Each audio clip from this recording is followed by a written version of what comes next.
but something that didn't happen to us, like the love we didn't get or the nurturing that we didn't get. There's this kind of wound, this emptiness, this lack, right? And we grow up and we're not really aware of it, and kind of things grow over this wound. But what also happens, which is the perverse side of human nature, is that early on, our kind of sexual excitement is sort of kind of grows up around that wound. To go into something, go inside my own psychoanalytic, mindset here. But, when you're very young, you're extremely vulnerable. You're extremely open to the energies of other people in ways we don't understand right now, right? It's hard to imagine something what I'm writing about right now in my new book. When you're 2 years old, 1 year old, before you even had really mastered language, you're so dependent on other people. You're so open to them that their energy gets infused. It's completely internalized. And also, children at that age also have their sort of sexual nature is being created at that moment, at a very, very early age. Certain desires. For us, sex is not just a physical thing, it's an emotional thing, right? It's psychological. So things that we didn't get are charged with all of this kind of energy that then could later on turn into sort of desires. So let's say, for instance, you had a mother who was very narcissistic, who really wasn't giving you the normal mother, nurturing, empathetic energy. It was more about her, and you had to pay attention to her, right? Well, that kind of creates the sort of desire. You're as an infant, you really want that love from that mother. You're trying to attract it, pull it out of her as best you can. And your energy, your desire is surrounding her with this kind of emotional charged sexual energy. And you're going to find throughout your life, you're going to be attracted to narcissistic women. It's going to be your Achilles heel throughout your life, because you want to kind of heal that wound. You want to be able to play back that initial trauma and sort of rewrite the way it ended up, where now you're going to find this narcissistic woman and she's going to give you finally what you never had before, right? It's a very, very common pattern, right? And so you're not even aware of this. And it's extremely difficult to break out of, because your desire is for this type of person.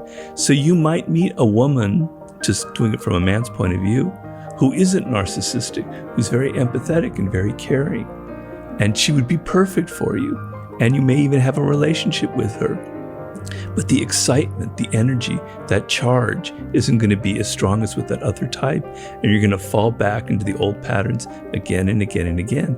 And the only way out of it is to go back and look at your early childhood and look at these wounds and confront them face to face and understand that you're a prisoner of this kind of things that were ingrained at you at a very, very early age. And what does that process look like? Like, how do you confront something like that well? How do you even develop the awareness of the problem? Well, you have to look at what's going on in the present right now. You have to be, first of all, it depends on how old you are and how many relationships you have, but you have to see your own patterns. And if you have unhealthy patterns where you have fallen again and again and again for the wrong person, you have to see a sort of a through line there. What ties it all together? What's going on, right? So, a common scenario that I wrote about in Human Nature is, in this particular scenario where your mother is giving you the attention that you think you want, right? You have this feeling when you're a child, 3 or 4 years old, that mother is abandoning you, that it's almost your fault in that case, right? Because you don't want to believe that a parent could be wrong or flawed, because it's too painful a thought. So you want to think that you are flawed and she has abandoned you for some reason. It's very painful. So what you're going to do throughout your life is you're always going to be the one cutting off a relationship before it gets too intense, so that you don't ever have to go through that abandonment feeling again, right? That's your pattern, right?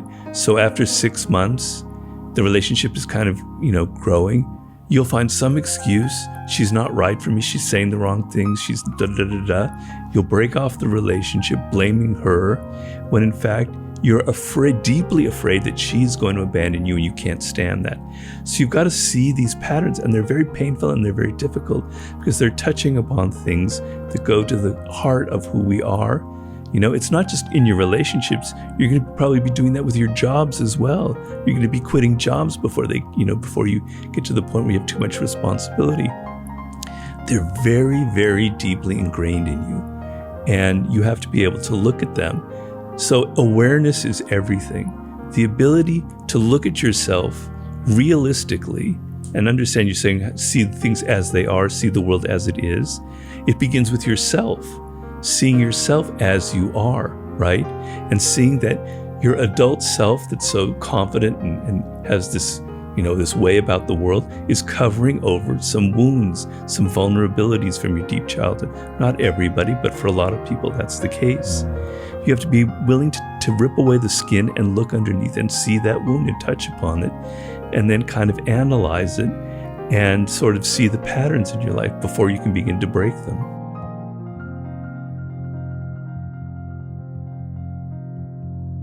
So sometimes, you need help in these areas, depending on the depth of the wound.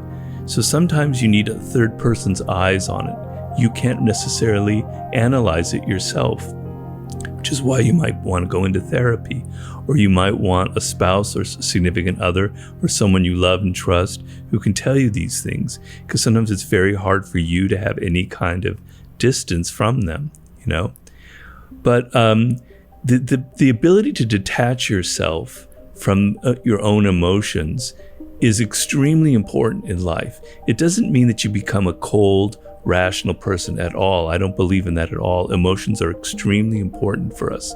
It's what makes us creative. It's what feeds our imagination, gives us drive. But the ability that you can gain over your life in this instant and in every other instant to have a degree of a detachment, it's only a matter of degree, where you can stand back and you feel something very powerfully. You feel attracted to something or a person. You feel excited or repulsed, and to not react and to step back and analyze and go, why am I feeling this right now? Is it because of what somebody is saying right now, or does it go deeper to that? Is it related to some other issue? That is a skill that is not easy, but you can develop it day by day by day, taking little steps. And so if you're able to slowly detach yourself from your day-to-day emotional reactions, it gives you a little bit of distance between you and your ego, right? So I meditate every morning. I've been doing it now for 11 years, for like over 40 minutes. It's a ritual that if I don't do, I feel extremely depressed, something's wrong.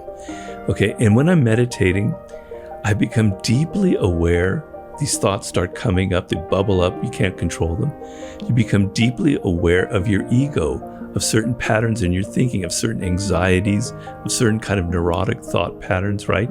You're seeing it before your eyes. It's floating there. This is your ego, Robert. It's going here, there, and there. You can see it. And now, when you're in that state, you can almost see it as if it's another person. And it's very powerful and it's very liberating. Now, in the case of someone who's dealing with a deep wound, I don't know if you can't go there like tomorrow and do this. I'm a realistic person. I'm very practical. I don't want to advise people something that's not going to happen. It's something that you're going to have to, it's a life skill that you have to build, the power to take a step back and look at yourself with some distance and see that ego as if it's over there, it's floating in front of you, it's giving you signs of who you are. You can develop that, and it's very powerful, and it will give you the ability to look at your own wounds objectively.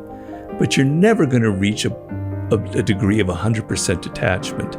Me, who has been practicing this for many years, I still get caught up in those wounds. I still get caught up in my ego. It's just a matter of degree. That's all I'm talking about. Your level of desire for change. So if you're trapped in these patterns and you feel a great degree of pain and your life isn't going anywhere and you're having bad relationships, bad work habits, and you say, I can't deal with this anymore, you're extremely motivated to go through the process that you just mentioned, which is after every event that occurs, you go through a kind of an autopsy, right? And you analyze. You can do this on a daily basis with a journal, or you can do it on a weekly basis. What did I do there? What was the element of where I actually might have created the problem between me and another person? And I have to be reasonably rational, and I have to be reasonably realistic. You're right. If we saw completely into ourselves, we would hate ourselves so thoroughly that we wouldn't get out of bed. We would all be killing ourselves. You do need a degree of illusion. You do need a degree of self-esteem and confidence, right? And what happens is, it's kind of like an internal thermostat.